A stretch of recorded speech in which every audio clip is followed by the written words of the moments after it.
there's only two ways that somebody can be held in any government jail. One, when you have been convicted and sentenced, whether it be to life or whichever number of years, legally speaking. Number two is when you have been remanded by a court of competent jurisdiction. Those are the only two ways under which somebody can be in any government jail. It is not, as some have said, a hostel. It is not some kind of hotel or I don't know what. It is only those two legally provided for means. Honorable Speaker, we have asked again and again, after the Supreme Court decision, which rendered the court-martial one, for those who know the law, we kept asking, why has government continued to hold on to these people? And those are questions we have not gotten any answers to, right, Honorable Speaker. Honorable Speaker, the excuse by the Honorable Chairman Mao does not hold any water at all. For you to say that the lawyers of Dr. Kizza Besigye have delayed to extract a decree, the Attorney General, whom you supervise, Chairman Mao, was a party to this matter. He is the one who appealed this matter. So for you to give an excuse, you see, we did not know what was happening. We were in our chambers waiting for these lawyers to come and serve us the extracted decree. Are you kidding me? You were a party to this matter. You are the ones who went to the Supreme Court. The Court of Appeal had determined this matter. But your chambers, sir, decided to appeal this matter. How do you then feign ignorance at this point? Honorable Speaker, I am glad you have mentioned, as all of us have, this is a non-partisan matter. At least it should be. I've given several examples, and I'm sorry, my colleague, I keep referring to you. I don't know if he's here. Honorable Paul Akamba, who is an NRM member. That man was granted bail by a court of competent jurisdiction, and he was kidnapped, abducted by gun-wielding goons within court precincts. He's not an opposition member, he's an NRM member, but it happened to him. That's what happens when you don't deal with injustices. And by the way, Honorable Speaker, these abductions continue to happen. Yesterday, a leader within my party, our head of mobilization, the one Fred Nyanzi Sentamu, was abducted in similar manner. And we're saying these things should stop because they are within the control of the state. Honorable Speaker, here is the ultimate remedy. One, I'm glad that as Parliament we are putting our foot down. This Parliament here is where we are going to fight our battles. I know we can use all other spaces we have out there, radios, TVs, and so on. But as members of Parliament, this is our number one fighting space. And we shall use it to fight for our people. Honorable Speaker, now that we have talked about the health, the ailing health, the very frail situation in which Dr. Kizza Besigye is, I went to see him in jail yesterday. He could not get out of bed to come and see us. But we saw the other political prisoners, the Bobby Youngs and others, who are suffering in similar manner.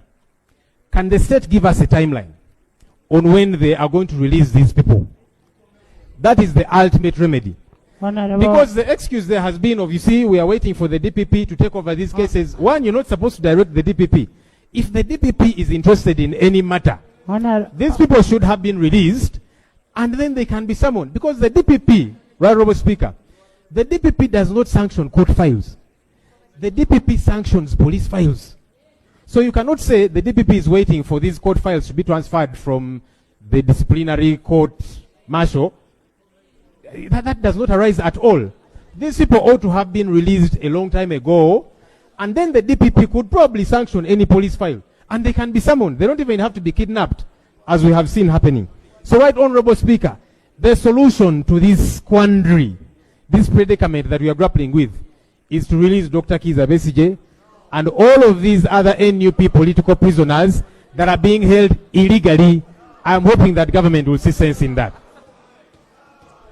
Honorable members, Honorable Speaker, with your permission. Honorable members, this is a very serious matter. You know, people like Bariomus cannot even go to their villages now, because people will start saying, why have you left your own? Honorable members,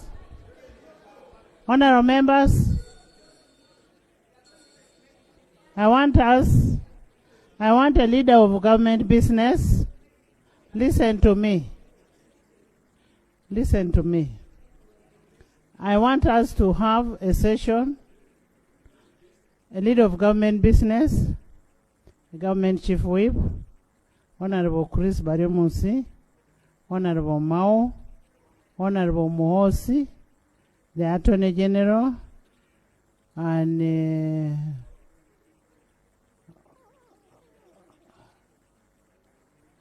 then on this side, we have the LOP, Shadow Attorney General, the CAO, Mujuche, Honorable Mujuche, Honorable Katuntu, Honorable Asumani, Honorable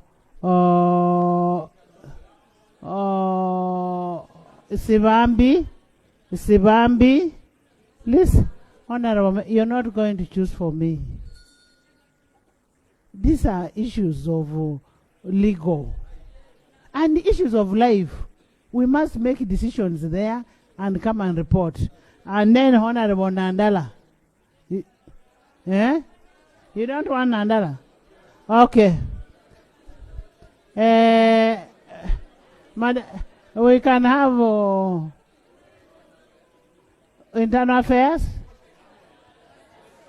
Internal affairs. Honorable members, we are going to adjourn the house for 10 minutes. We will have a meeting in the private. We are going to suspend the house. Suspend the house for 10 minutes, and then we will come and report. If the 10 minutes is not enough, we shall still communicate. No worry for time. Time is on our... Rule 8 gives the speaker all the powers.